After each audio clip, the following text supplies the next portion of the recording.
Stray Cat Rock, Sex Hunter, movie review. Right, so first of all, the title of this movie is a complete misnomer. This has nothing to do with Sex Hunter, whatever a sex hunter is. So, apologies for anyone who clicked on this video expecting some sexy talk. It's not my fault. It's the fault of the movie for using this this name that has absolutely nothing to do with the plot. Right, so what is this movie? This is the third in a series of 5 Stray Cat Rock movies, which are Japanese movies from the year 1970, which are kind of counterculture, like hippie movies, and kind of youth exploitation movies, kind of mashed together. And 5 of them came out in 1970, and they were, they're kind of cult classics in Japan. I've been reviewing these movies here on this channel, so I've reviewed the previous 2 movies in this series, and here we are with number 3. Now, there is absolutely no continuity between the movies.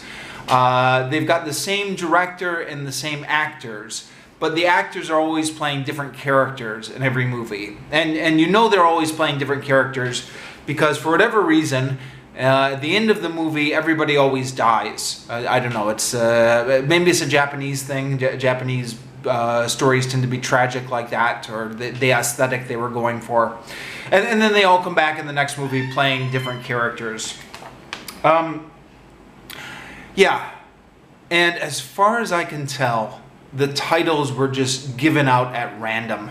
Or maybe, I've got this theory that when they were first coming up with this project, they came up with the names of 5 titles. And they said, okay, let's just think of titles that are going to sell.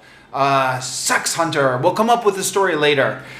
They came up with the 5 titles for the movies and then came up with the stories later, and that's why the story for this movie has nothing to do with Sex Hunter. I don't know, that's just speculation. It's as good as reason as any.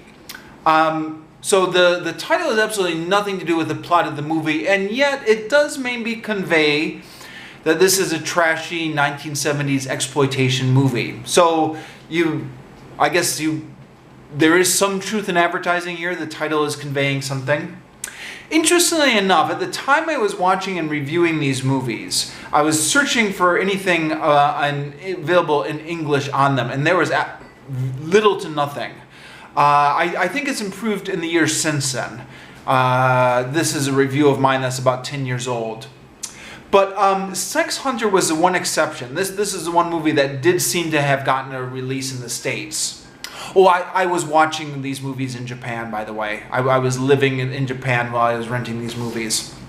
So, yeah, Sex Hunter is the one movie that seems to have gotten a release in the States. And I can't tell why, because it's not any better than the other movies in the series.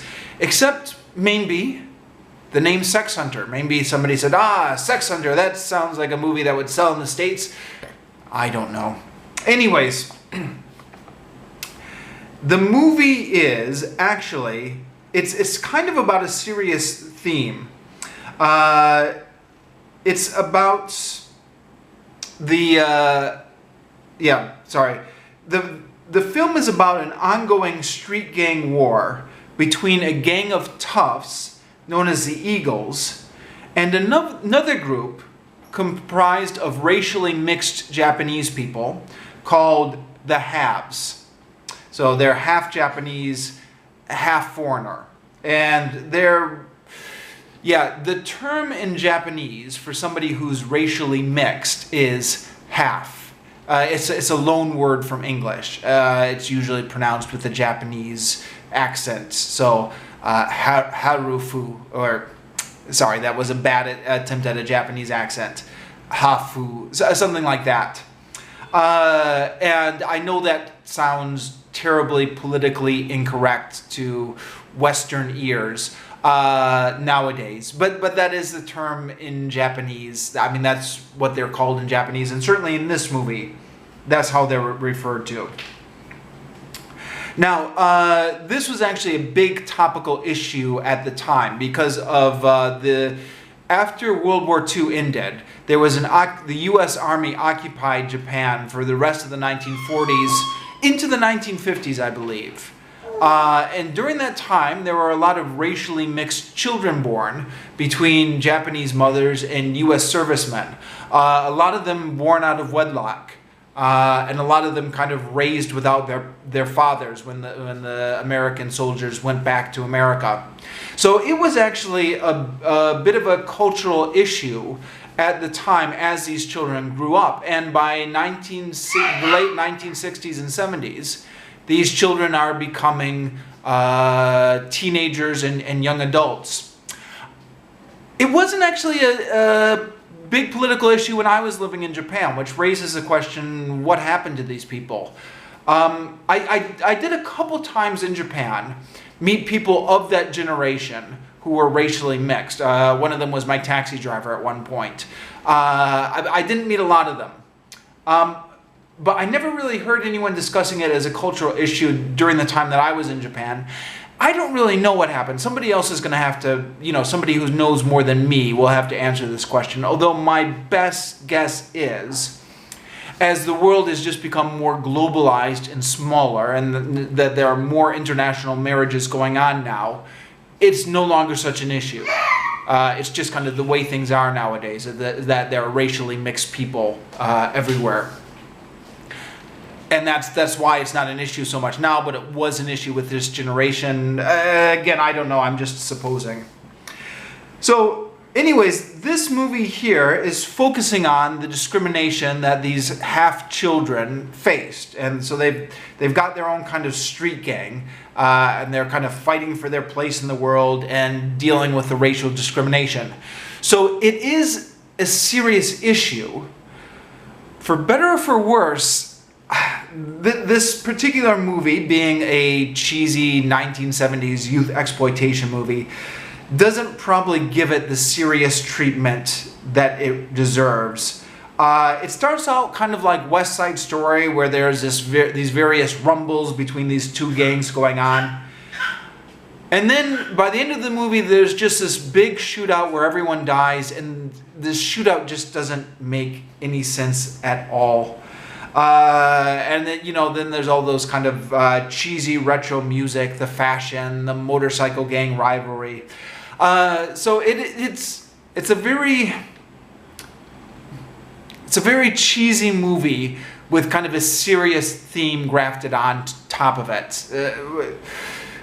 which doesn't entirely work, but I guess it makes for interesting viewing either way.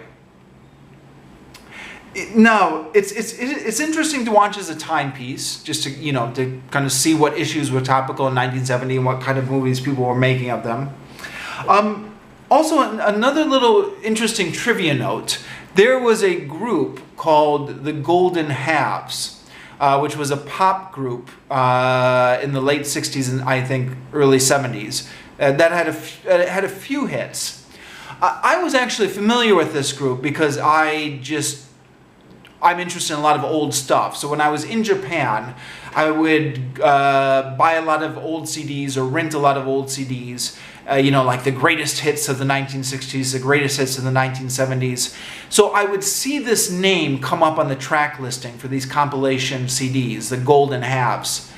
And maybe I'm a little bit dense, but I never put two and two together. I never made the connection that the Golden Halves was a group of racially mixed Japanese people. I just thought that was the name. But then they popped up in this movie singing, they've got a cameo appearance in one of the club scenes in this movie, singing one of their hit songs. And I had never seen them on camera before. I'd just been listening to their music off the CD. And I'm like, the Golden Halves, because they're all half Japanese. Now again, by 21st century Western standards, that's a terribly incorrect, politically incorrect name, but that was the name of this group, and they did have some hits in Japan in the 60s and 70s. So they've got a cameo appearance, and I put two and two together that's where the name comes from. There are 5 women who are all half Japanese, and that's why they're called the Golden Halves. So maybe another little reason to see this movie. But whatever you do, don't rent this movie expecting to see any sex or any hunters or any sex hunters or whatever, because none of that is in this movie. The title is completely wrong.